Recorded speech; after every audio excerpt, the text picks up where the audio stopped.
দুর্গা পূজা বালা, মানুষ পূজার তো বালা। আমি আপনাদেরকে এটা একটা সবক হিসাবে দৃষ্টান্ত আপনাদের ক্ষেত্রে পাশ করলাম। আমরা তো মানুষ পূজা করি। সুন্নতি শাহ সাহেব রহমতুল্লাহ আলাইহি concomitant side of the same coin, একই মুদ্রা, এপিঠ এবং ওপিঠ। এপিঠে আছে শাপলা, ওপিঠে আছে আনারস। আমরা একই মুদ্রার এপার এবং ওপার। এইটাই হলো একদিকে রোজা, আরেকদিকে হলো পূজা। এই রোজা এবং পূজা মিলে বাংলাদেশ, রোজা এবং পূজা মিলে ভাটি বাংলা। আমাদের আগামী যে বাংলাদেশ, সেই বাংলাদেশ হবে ইনক্লুসিভ বাংলাদেশ, অন্তর্ভুক্তিমূলক বাংলাদেশ। এই বাংলাদেশে আমাদের কোনো ধর্মের কোনো পরিচয় থাকবে না। আমাদের একটাই মাত্র পরিচয় হবে, সেটা হলো আমরা বাংলাদেশি। সেই বাংলাদেশের পরিচয় নিয়ে আমরা আগামীর বাংলাদেশ নির্মাণ করতে চাই। সবাইকে সাথে নিয়ে সবাইকে আবার শুভেচ্ছা। এখন লা ইলাহা ইল্লাল্লাহ বলবে আর সেখানে যাই শারদীয় দুর্গা পূজা শুভেচ্ছা জানাবে। এটা কি এক হয়ে গেল না? এক হয়ে গেল না? খুব খেয়াল করুন, মূর্তি পূজা যেখানে করে সেখানে আল্লাহর লানত বর্ষিত হয়। কি হয়? আল্লাহর কি থাকে? এটা কি আপনারা পূর্বেটা জানতেন না? যার কারণে মুসলিম ছেলে সন্তানরা সেখানে যায় না। এর অর্থ এই নয় যে হিন্দু ভাইদেরকে তিরস্কার করা। এটা মুসলিম ধর্মের একটা বিধান, মুসলিম ধর্মের একটা কি বিধান। সেখানে শিরক হয়, কুফরি হয়, সেখানে এই কারণে লানত বর্ষিত হয়। আর লানত বর্ষিত জায়গায় আল্লাহ তাআলা যেখানে লানত হয় সেখান থেকে দূরে থাকবে। সেখান থেকে কি থাকবে? নবী পাক সাল্লাল্লাহু আলাইহি সাল্লাম বলেছেন, তাদের মূর্তিগুলোকে গালি দিও না। কি দিও না? গালি দিও না। কিন্তু সেই মূর্তি গালি দিও না কেন? কারণ তাদের মূর্তিকে গালি দিলে তারা তোমার হক খোদাকে গালি দিবে। তো তুমি গালি দিও না। আমরা দেখেছি অনলাইনে এই মূর্তি পূজার সেখানে গিয়ে এই প্রচারণা কাজ করার কারণে অনেক হিন্দুরা তারা আপনার মুসলমানদেরকে গালিগালাজ করছে যে আমরা তো আমাদের খোদাকে বা আমরা তো আমাদের ঈশ্বরকে বিশ্বাস করি, যার কারণে তোমাদের ঈদে যাই না, যার কারণে তোমাদের মসজিদে যাই না, যার কারণে তোমাদের অনুষ্ঠানে আমরা যাই না। তো তোমরা তো তোমাদের খোদাকেই বিশ্বাস করো না, যার কারণে তোমরা আমাদের মন্দিরে এসে তোমরা আমাদেরকে শুভেচ্ছা দাও। আমরা আমাদের ঈশ্বরকে বিশ্বাস করি, এই জন্য আমরা তোমাদের কাছে যাই না। তোমরা বিশ্বাস নাই বিদায় আমাদের কাছে আসো। এটা কি যুক্তিক না অযৌক্তিক? যুক্তিক না অযৌক্তিক? তার এই কথা যুক্তি আছে। স্বার্থের জন্য। কিসের জন্য? জোরে বলেন কিসের জন্য? এবার এটা আওয়ামী লীগ হোক, এটা বিএনপি হোক, জামাত হোক, কোন মুসলিম লেবাসে যেই কেউ হোক, যদি এরকম কোন সম্পর্ক হয় অবশ্যই সেটাকে এড়িয়ে চলা একজন ইমানদার মুমিন হিসাবে আমার এটা দায়িত্ব কর্তব্য কিনা?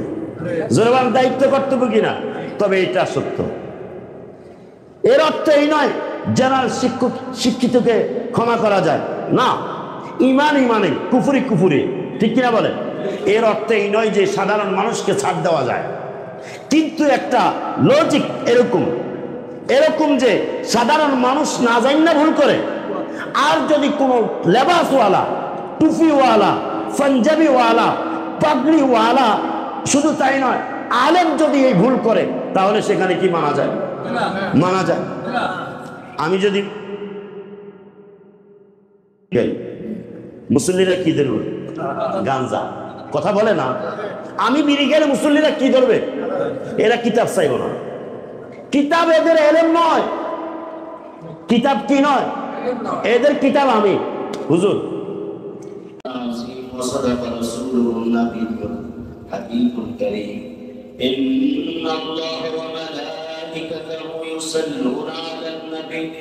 يا أيها الذين آمنوا صلوا عليه وسلموا تسليما اللهم صل على سيدنا محمد وعلى آل سيدنا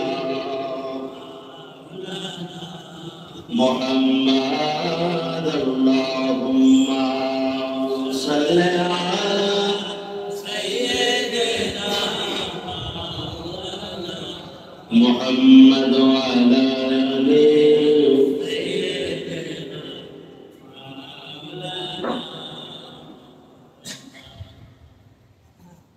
जब नाच वादा नसीब हुआ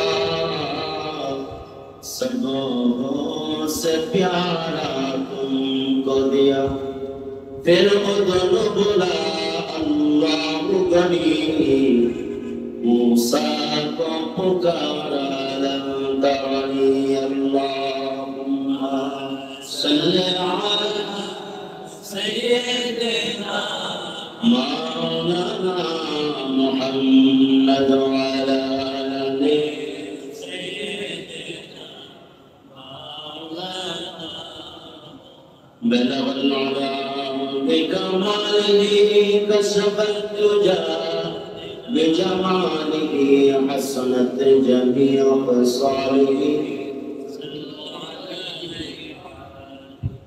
सल्लु अलैहि वसल्लिमू क़ुरआन में मुमिन मामूर हो बिस्सलातिही सल्लु अलैहि व आलिही बलगल उला कशफत तुजा बिजमालिही हसनत जमीअ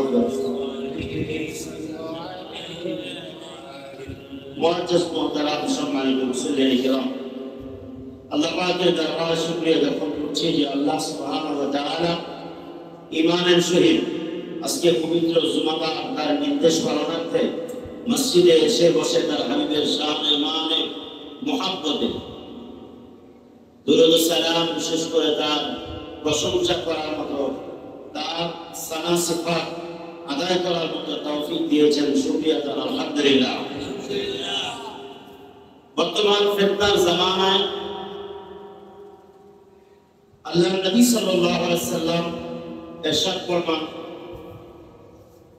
আমার উম্মতের নিকট এমন একটা জামানা আসবে যখন আমার উম্মত মুসলমানদের একটা দল একটা সম্প্রদায় যারা মূর্তি পূজা করবে এবং মূর্তি পূজকদের সাথে মিশে যাবে বলেন নাউজুবিল্লাহ এমন একটি ফিতনার সময় আমরা অবস্থান করছি যে ফিতনার সময় আজকে এই হাদিস শরীফের বাস্তবতা থেকে যে একটা দল যারা নাকি সামান্য দুনিয়ার ক্ষমতার জন্য যারা ওলি কেরামদের মাজারে হামলা করে অন্য দিক দিয়ে তারা মূর্তি পূজাকে পাহারা দেয় এবং সেখানে শুভেচ্ছা দেয় এই ধরনের একটা জামানায় আমরা এসেছি শুধু তাই নয় তাদের মঞ্চে গিয়ে নিজেরা আলোচনা করে শুকরিয়া আদায় করে আলহামদুলিল্লাহ বলে তারা বলে আলহামদুলিল্লাহ আমরা না তারা পর্যন্ত সেখানে গিয়ে বলে দুর্গা পূজায় উপস্থিত হওয়ার হতে পেরে আমি আল্লাহর কাছে শুকরিয়া আদায় করি বলেন আলহামদুলিল্লাহ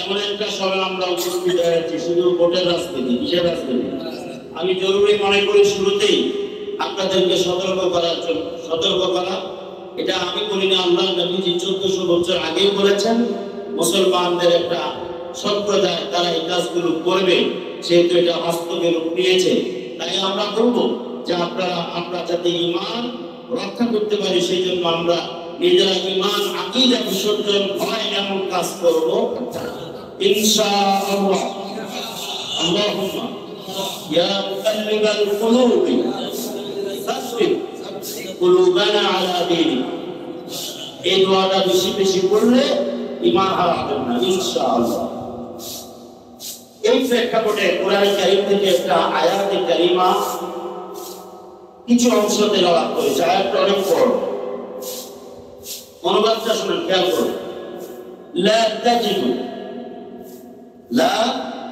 তাজিদু আপনি পাবেন না অর্থটা খেয়াল করেন লা তাজিদু আপনি রাসূল পাবেন না এখানে সম্বোধন কাকে করেছে কাকে একজনকে কয়জনকে এর অর্থ তিন পর্যন্ত নয় আমাদের উপর বলেছে যে আমার নবীর মাধ্যমে আমাদেরকে জানাচ্ছেন আপনি এবং আপনার উম্মত পাবে না কাওমান কোন সম্প্রদায় খুব খেয়াল করতে হবে ইউমিনুনা বিল্লাহ যারা আল্লাহর প্রতি ঈমান আনছে আল্লাহর প্রতি কি আনছে ওয়াল ইয়াউমিল আখির এবং আখিরাতের প্রতি কি আনছে আল্লাহ এখানে আল্লাহর প্রতি ঈমান বলেছে তার প্রতি আর কিসের প্রতি এরা রসুলের প্রতি বলে না।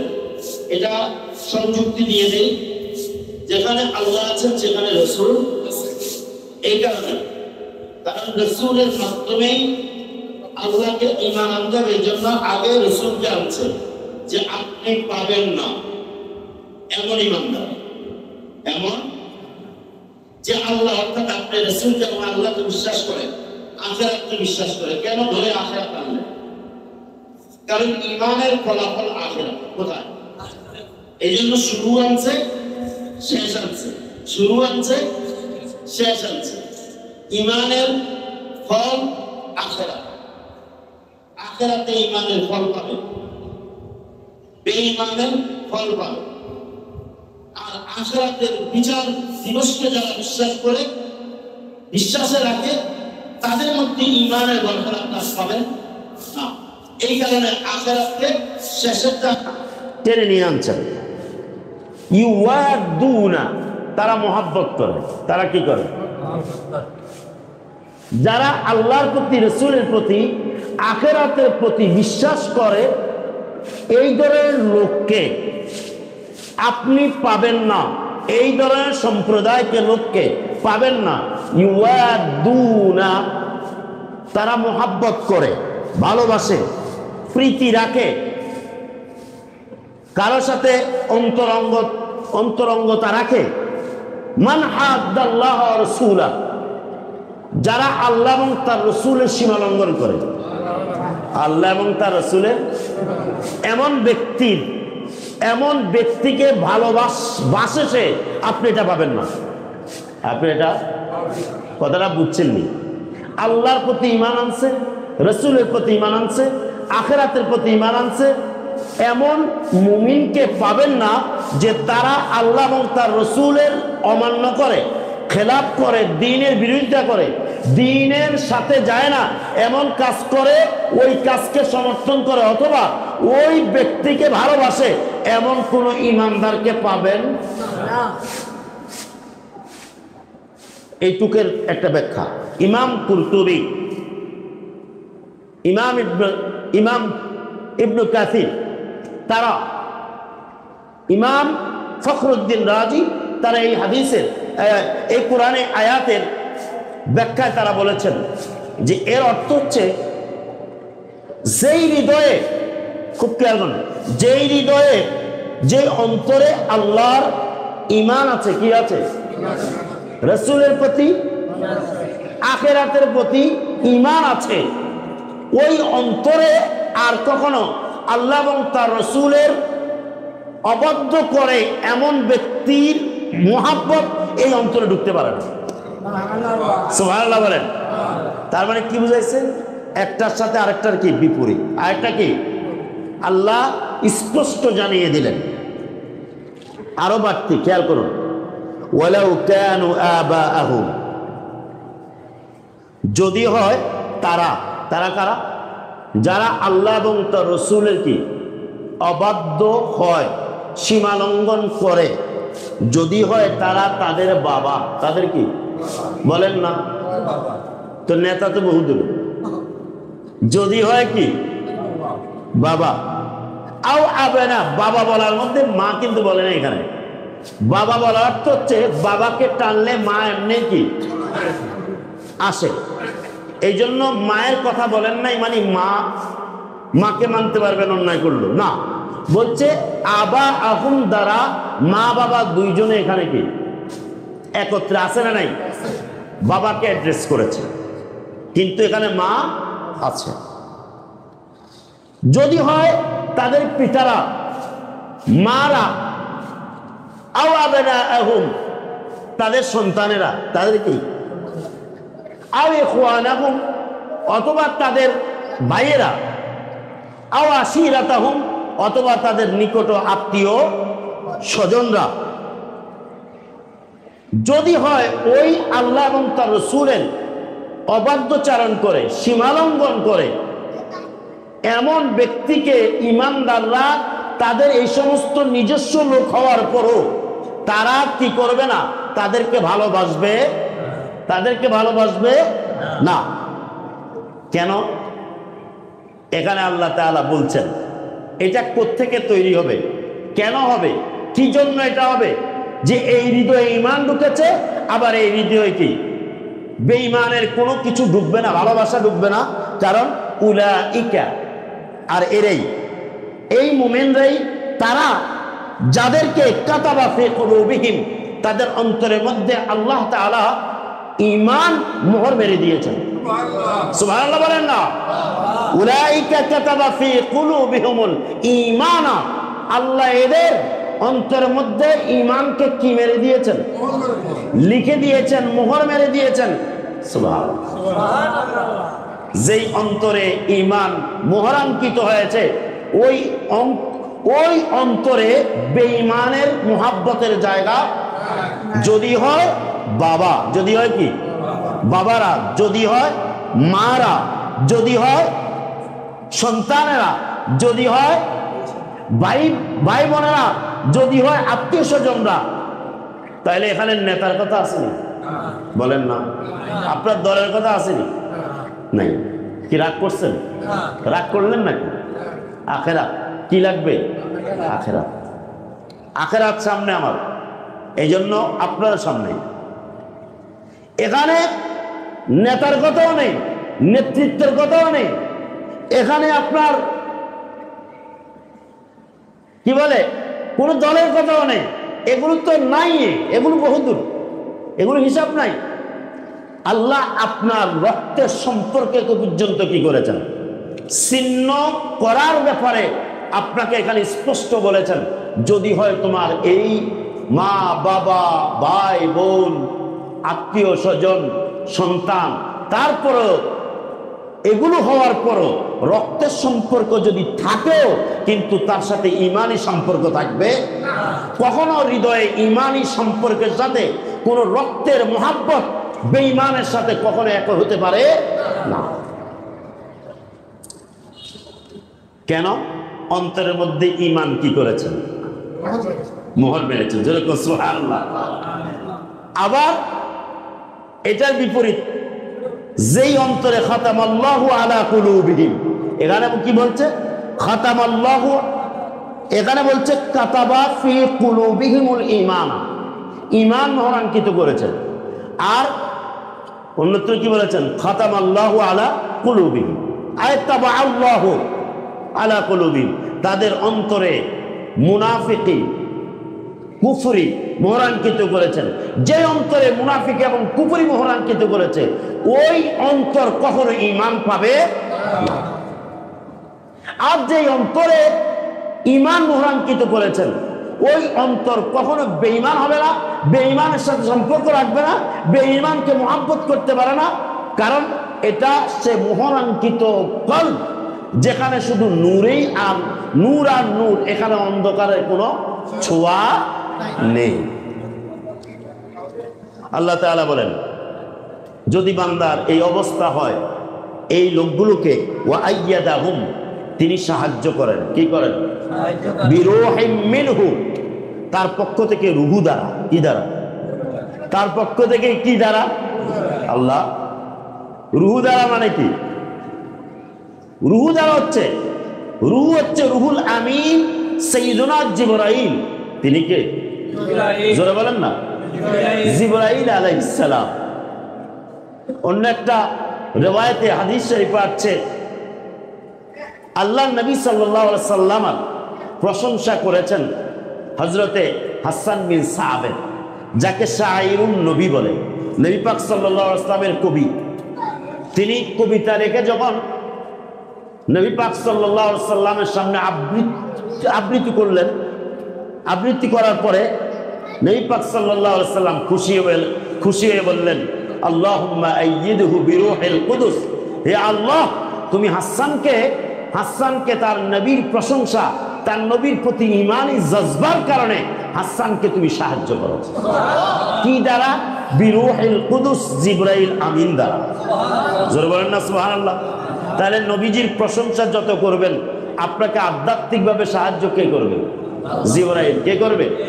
জিবরাইল মারফত আল্লাহ কি করবেন? আপনাকে। এই আয়াতে কারিমা আল্লাহ স্পষ্ট বলেছেন, ওয়া আইয়াদাহুম বিরূহিম মিন, মিনহু মানে হচ্ছে মিনাল্লাহ, মিনিন্দিল্লাহ আল্লাহর পক্ষ থেকে। আল্লাহ সাহায্য করবেন রূহ দ্বারা, মানে রুহুল আমিন জিবরাইল দ্বারা। জিবরাইল দ্বারা তাদেরকে আল্লাহ দুনিয়া এবং আখিরাতে সাহায্য করবেন। আরেকটা অর্থ হচ্ছে বান্দার, এটা সুফিয়ানি কিরামদের অর্থ, এটাও কিন্তু কোরআনের সাথে সঙ্গত। আল্লাহ নবী সাল্লাল্লাহু আলাইহি সাল্লামের কাছে একদল লোক, তারা রূহ কি এটা জানতে আসছিল। আল্লাহ তাআলা এর আগেই নবীজির কাছে আয়াত নাজিল করলেন, ইয়াসআলুনাকা আনির রূহ, আপনাকে তারা প্রশ্ন করবে রূহ কি, রূহ সম্পর্কে। আপনি বলুন কুলির রূহ মিন আমরি রব্বি, আপনি বলুন রূহ হচ্ছে আমার আল্লাহর আদেশ, আমার আল্লাহ। দেখেন এখানে বোঝা যায় রূহটা আমাদের মধ্যে আছে না নাই। যারা ইমানে পরিপূর্ণ হয়, বেঈমানের সাথে আতাত করে না আল্লাহর মুহাব্বতের জন্য। এই জন্য সুফিয়ানি কিরামগণ বলেছেন, আল্লাহর ভিলায়াত, যার মধ্যে আল্লাহর কর্তৃত্ব আসে, আল্লাহ তাআলার নূর আসে, ভিলায়াত আল্লাহর বন্ধুদের কাতারে যে যায়, যে মুমিন ওয়ালি, এমনিতে সে আল্লাহ শত্রুদের শত্রু হয়ে যায়। আল্লাহ শত্রুদের কি হয়? এটা সহজ কথা, এটা একটা নীতি কথা। আমি আপনার সাথে বন্ধুত্ব করলাম, আমি আপনার সাথে কি করলাম? আপনার সাথে আপনার আমার শত্রু একজন ছিল, অথবা সে আমাকে শত্রু জানতো, আপনার সাথে বন্ধুত্ব ছিল। আমি আপনার সাথে বন্ধুত্ব করেছি, সে দেখেছে আপনার থেকে সরে গেছে। কথা বুঝছেন তো? আপনি আল্লাহর সাথে বন্ধুত্ব করবেন, আল্লাহর পথে থাকবেন, এমনিতে খোদার দুশমন আপনার শত্রু হয়ে যাবে। তাহলে বোঝা যায় খোদার শত্রুরা, শত্রুদেরকে আপনি শত্রু বলে চিহ্নিত করতে হবে না, খোদার পথে চললেই শত্রুরা আপনার এমনিতে আপনাকে চিহ্নিত করবে, এ আল্লাহ ওয়ালা। যদি খোদার দুশমন এসে আপনার সাথে বন্ধুত্ব করে, তাহলে বুঝতে হবে এটা সিস্টেম, আপনি আল্লাহর দুশমন। আল্লাহর কি? আপনি কি আল্লাহর দুশমন। এখানে বোঝা যায় যে আল্লাহর রূহ, রূহ হচ্ছে আল্লাহ তাআলার কি আদেশ, আল্লাহ তাআলার কি আদেশ। সেই আদেশ আমাদের মধ্যে আছে না নাই? খারাপ ব্যক্তির মধ্যেও আছে, ভালো ব্যক্তির মধ্যেও আছে। যখন ভালো ব্যক্তি আল্লাহর পথে চলে, তখন রূহটা পরিপূর্ণ নূর হয়, আর ওই রূহটা আল্লাহর সাথে কানেক্টেড, সংযোগ। এটা সরাসরি, যেহেতু আল্লাহর আদেশ, তাহলে আদেশ কার সাথে সম্পর্ক? আদেশ দাতার সাথে। যখন এটা কলুষতা মুক্ত হয়, নফস থেকে মুক্ত হয়ে রূহ পরিপূর্ণ পরিচ্ছন্ন হয়ে যায়, তখন নূরে এলাহি দ্বারা এটা পরিপূর্ণ হয়। তখন এই রূহ আল্লাহ তাআলা স্পেশাল সৈনিক হয়ে তাকে জমিনে নিয়ন্ত্রণ করে। জোরে কয় না সুবহানাল্লাহ। এই রূহটা তাকে জমিনে কি করে? নিয়ন্ত্রণ করে। এটা ফেরেশতার স্বভাব পায়। কার স্বভাব? ফেরেশতার স্বভাব পায়। তখন এই নূরানি রূহ তাকে এমন একটা মেধা দেয়, এটাকে কেউ ইলমে লাদুন্নি কয়। কি কয়? ইলমে লাদুন্নি কয়, হিকমতি জ্ঞান কয়। সে অনেক প্রতিকূল অবস্থায় বুঝে উঠতে পারতেছে না, ফিতনার সময় কোনটা সঠিক কোনটা এরকম হয় না, অথবা সঠিক সমাধান হয় না। কিন্তু আল্লাহ তাআলার ওই নূরানি রূহ থাকার কারণে, ওই নূরানি রূহ আল্লাহর সাথে কানেক্টেড, যেহেতু আল্লাহ থেকে তার সত্য, সেই পয়গাম তার কলবে আসলে এটা তার উদিত হয়, তখন সে সত্যের রাস্তা পেয়ে যায়। কেউ না থাকলেও সে কি পায়? যেটা ছিল জাহিলিয়াতের যুগে সাইয়্যিদাতুনা খাদিজাতুল কুবরা, ওই জামানায় থাকার পরেও উনি মূর্তি পূজা করে নাই। কি পূজা করে নাই? অনেক সাহাবে কেরাম ওই জামানা থাকার পরেও তারা মূর্তি পূজা করে নাই। কেন? তারা তখনকার সময় জানতো লা ইলাহা ইল্লাল্লাহ, আল্লাহ এক। মুহাম্মদ সাল্লাল্লাহু আলাইহি সাল্লাম ওনার সংবাদ কিতাবে আছে, কিন্তু উনি তো আসেন নাই, যার কারণে বা ওনার নিশ্চয়তা নাই যে উনি কখন আসবেন, এটা তাদের কাছে জানা ছিল না। কিন্তু এটা সত্য যে তারা কি করতো, অনেকে অপেক্ষামান ছিল আবার অনেকে লা ইলাহা ইল্লাল্লাহ এই কালিমার উপরে প্রতিষ্ঠিত ছিল, আর এই কালিমাটাকে দ্বীনে হানিফ বলছে। আর দ্বীনে হানিফ বাবা আদমের সময় যেরকম ছিল, আমাদের নবীর আমলে এরকম কিয়ামত পর্যন্ত একই থাকবে। এই জন্য ইসলামের দ্বীনে হানিফের কোনো পরিবর্তন নাই। সব নবীদের আমলে লা ইলাহা ইল্লাল্লাহ পরিবর্তন ছিল, বলেন পরিবর্তন ছিল। মূর্তি পূজা এর বিপরীত ছিল না, বিরোধী ছিল না, এক ছিল, মিল ছিল, কাছে ছিল, ঘেঁষাঘেঁষি ছিল। এখন লা ইলাহা ইল্লাল্লাহ বলবে আর সেখানে যাইয়া শারদীয় দুর্গা পূজা শুভেচ্ছা জানাবে, এটা কি এক হয়ে গেল না? এক হয়ে গেল না? খুব খেয়াল করুন, মূর্তি পূজা যেখানে করে সেখানে আল্লাহর লানত বর্ষিত হয়। কি হয়? আল্লাহর কি থাকে? এটা কি আপনারা পূর্বেকার জানতেন না? যার কারণে মুসলিম ছেলে সন্তানরা সেখানে যায় না। এর অর্থ এই নয় যে হিন্দু ভাইদেরকে তিরস্কার করা, এটা মুসলিম ধর্মের একটা বিধান, মুসলিম ধর্মের একটা কি বিধান। সেখানে শিরক হয়, কুফরি হয়, সেখানে এই কারণে লানত বর্ষিত হয়। আর লানত বর্ষিত জায়গায় আল্লাহ তাআলা যেখানে লানত হয় সেখান থেকে দূরে থাকবে, সেখান থেকে কি থাকবে? নবী পাক সাল্লাল্লাহু আলাইহি সাল্লাম বলেছেন তাদের মূর্তিগুলোকে গালি দিও না। কি দিও না? গালি দিও না। কিন্তু সেই মূর্তি গালি দিও না কেন? কারণ তাদের মূর্তিকে গালি দিলে তারা তোমার হক খোদাকে গালি দিবে, তো তুমি গালি দিও না। আমরা দেখেছি অনলাইনে এই মূর্তি পূজার সেখানে গিয়ে এই প্রচারণা কাজ করার কারণে অনেক হিন্দুরা তারা আপনার মুসলমানদেরকে গালিগালাজ করছে যে আমরা তো আমাদের খোদাকে বা আমরা তো আমাদের ঈশ্বরকে বিশ্বাস করি, যার কারণে তোমাদের ঈদে যাই না, যার কারণে তোমাদের মসজিদে যাই না, যার কারণে তোমাদের অনুষ্ঠানে আমরা যাই না। তো তোমরা তো তোমাদের খোদাকেই বিশ্বাস করো না, যার কারণে তোমরা আমাদের মন্দিরে এসে তোমরা আমাদেরকে শুভেচ্ছা দাও। আমরা আমাদের ঈশ্বরকে বিশ্বাস করি, এই জন্য আমরা তোমাদের কাছে যাই না। তোমরা বিশ্বাস নাই বিদায় আমাদের কাছে আসো। এটা কি যুক্তিক না অযৌক্তিক? যুক্তিক না অযৌক্তিক? তার এই কথা যুক্তি আছে। স্বার্থের জন্য। কিসের জন্য? জোরে বলেন কিসের জন্য? এবার এটা আওয়ামী লীগ হোক, এটা বিএনপি হোক, জামাত হোক, কোন মুসলিম লেবাসে যেই কেউ হোক, যদি এরকম কোন সম্পর্ক হয় অবশ্যই সেটাকে এড়িয়ে চলা একজন ইমানদার মুমিন হিসাবে আমার একটা দায়িত্ব কর্তব্য কিনা? জোরে বলেন দায়িত্ব কর্তব্য কিনা? তবে এটা সত্য। এর অর্থ এই নয় জেনারেল শিক্ষিতকে ক্ষমা করা যায় না, ইমানে কুফরি, ঠিক কিনা বলে? এর অর্থ এই নয় যে সাধারণ মানুষকে ছাড় দেওয়া যায়। কিন্তু একটা লজিক এরকম যে সাধারণ মানুষ না জানি না ভুল করে, আর যদি কোনো লেবাসওয়ালা, টুপিওয়ালা, পাঞ্জাবিওয়ালা, পাগড়িওয়ালা, শুধু তাই নয় আলেম যদি এই ভুল করে, তাহলে সেখানে কি মানা যায়? মানা যায়। আমি যদি মুসল্লিরা কি ধরবে? গাঞ্জা।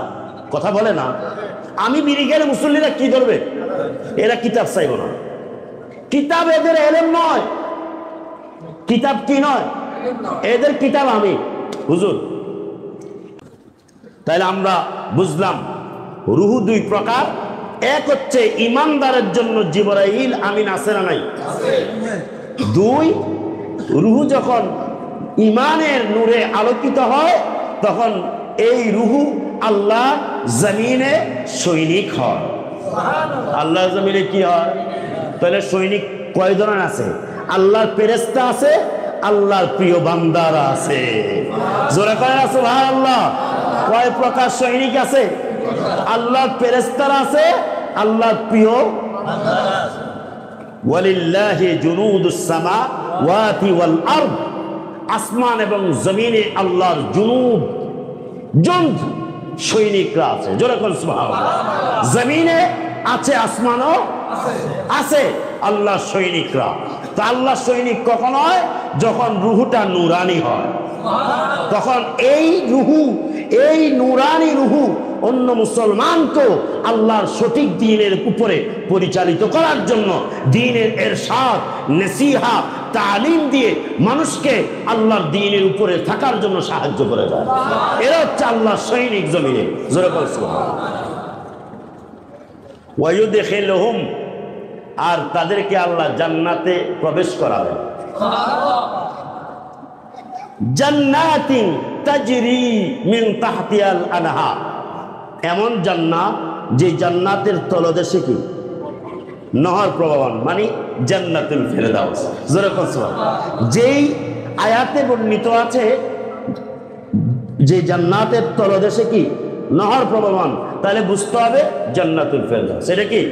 কারণ জান্নাতুল ফেরদাউস হচ্ছে প্রবাহমান জান্নাত, যেটা হচ্ছে মূল জান্নাত, যেখান থেকে অন্যান্য জান্নাতে কি শাখা হিসেবে কাজ করবে। যেরকম সুবহানাল্লাহ। খালিদিনা ফিহা, কতদিন? চিরকাল। অনন্তকাল। অনন্ত আখিরাতের একদিন, জান্নাতের একদিন।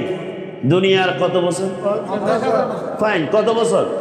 50,000 বছর। এটা কোরআন শরীফে আছে। কত বছর? 50,000 বছর। ভিন্ন ভিন্ন আয়াত আছে, 1000 বছর আছে, এটা আবার অন্য প্রেক্ষাপট। 50,000 বছর। তাহলে আপনারা বলেন, দুনিয়া সৃষ্টি হওয়ার পর থেকে 50,000 বছর হয়েছে নি? তা আপনি সামান্য একটা হায়াতে পেয়ে আপনি ভোট চাইতে গিয়া কি করতেছেন? ডাইলে চাইলে মিলাইয়া আপনি বলতেছেন এটা কি? আপনি ইমান ইসলাম আপনার কাছে ফারাক নাই, আপনার কাছে তারতম্য নাই, একটা ভোটের লাইন। আপনি ইমানদার কিনা আগে প্রশ্ন করুন। এরা ধোঁকাবাজ। এরা কি বাজ? এরা ধোঁকাবাজ। এদের থেকে থাকতে হবে সাবধান। ইমানকে আপনি সাবধান করতে হবে আপনার। এরা ধোঁকাবাজ। ইসলামের সাথে এদের ন্যূনতম কোনো সম্পর্ক নাই। ওই যে বলেছিলাম, ইমাম সাহেব যদি বিড়ি খায় তাহলে সাধারণ মুসল্লি গাঁজা ধরবে, কারণ ইমাম তার দলিল। আর যদি এই সমস্ত মোল্লারা গিয়ে যদি তারা মাজার আপনার পূজার মধ্যে যারা অবস্থান করে শুভেচ্ছা দেয়, তাহলে বুঝতে হবে সাধারণ মুসলমান একাকার হয়ে যাবে। কি হয়ে যাবে? কি হয়ে যাবে? এটা কি রাজনীতি বক্তব্য ধরবেন? রাজনৈতিক বক্তব্য ধরবেন? আমি গণতন্ত্র স্বীকার করি না, এটা বলে দিয়ে রাখি। আমি খেলাফতকে স্বীকার করি, যদিও খেলাফত নেই, এই জন্য আমি স্বীকার করি, খেলাফত স্বীকার করি। কিন্তু হ্যাঁ, জরুরিয়াতের কারণে যদি কোনো উপযুক্ত ব্যক্তি প্রার্থী হয়, অবশ্যই দিন উপযুক্ততা সব মিলে ন্যায় নীতিবান হলে আমি একটা ভোট দিতে পারি, অসুবিধা নেই, জরুরিয়াত। কিন্তু মূল আমি মুসলমান, আমার টার্গেট হবে সেই খেলাফতে আবু বকর, খেলাফতে ওমর, খেলাফতে উসমান, খেলাফতে জিন্নুরাইন উসমান, খেলাফতে মাওলা আলী, খেলাফতে ইমাম হুসাইন, খেলাফতে ইমাম হাসান, খেলাফতে ইয়াজিদ নয়। খেলাফতে ইয়াজিদও খলিফা দাবি করেছে, তার খেলাফত নয়। মূলত সেটা ছিল মুলকিয়ত, রাজত্ব। এই জন্য আমি আপনাদেরকে বলবো, আসুন আমরা আমাদেরকে ঈমান, আল্লাহ তাআলা বলেছেন, রাসূলুল্লাহ সাল্লাল্লাহু আলাইহি সাল্লামকে অ্যাড্রেস করে আল্লাহ বলেছেন, আপনি পাবেন না, অর্থাৎ তোমরা পাবে না, ও মুমিনরা, ও মানুষরা, তোমরা পাবে না যারা আল্লাহ রাসূল আখিরাতের প্রতি বিশ্বাস করে। এরা কখনো বন্ধুত্ব করবে, ভালোবাসবে, হৃদ্যতা মহাব্বত রাখবে কার সাথে? যারা আল্লাহর দ্বীনকে মানে না, দ্বীনের সীমা লঙ্ঘন করে, অথবা এই অর্থ যে ইহুদি খ্রিস্টানদের কালচারে চলে, ট্রেডিশনালে নিজের মধ্যে প্রতিষ্ঠিত করে, এমন ব্যক্তির সাথে সম্পর্ক তারা করে, দালালি করে তাদের। এরকম ব্যক্তিকে আপনি রাসূল, তোমরা মুমিনরা কখনো পাবে না যে তাদের সাথে তারা বন্ধুত্ব করে। অতএব সামান্য দুনিয়ার জন্য আমরা যেন ঈমান না ছেড়ে দিই, আমরা যেন ঈমান না ছেড়ে দিই আল্লাহ তাআলার কাছে। এই জন্য আল্লাহুম্মা ইয়া মুকাল্লিবাল কুলুবি সাব্বিত কালবি সাব্বিত কুলুবানা আলা দীনিক। কুলুবানা বললে আপনার নিজস্ব পরিবার, আপনজন সব শামিল হবে, আর কালবি বললে আপনি শুধু হবেন। কারণ আল্লাহর নবীজি বলছে, ওই ব্যক্তি হচ্ছে দোয়াগিরের মধ্যে খারাপ দোয়াগির, যে নিজের জন্য দোয়া করে। কার জন্য দোয়া করে? অপরের জন্য। মুসলিম মিল্লাত, মুমিন মিল্লাতের কল্যাণ চাওয়া, এটা আমার আপনার দায়িত্ব। যখন আরেকজনের জন্য দোয়া করবেন তখন আপনার দোয়া আল্লাহর দরবারে অনায়াসে আন্তরিকতার কারণে কবুল হবে। জোরে কান্না সুবহান আল্লাহ কবুল করুক, আমিন। ওয়া মা আলাইনা ইল্লাল বালাগ। আসসালামু আলাইকুম ওয়া রাহমাতুল্লাহি ওয়া বারাকাতুহু।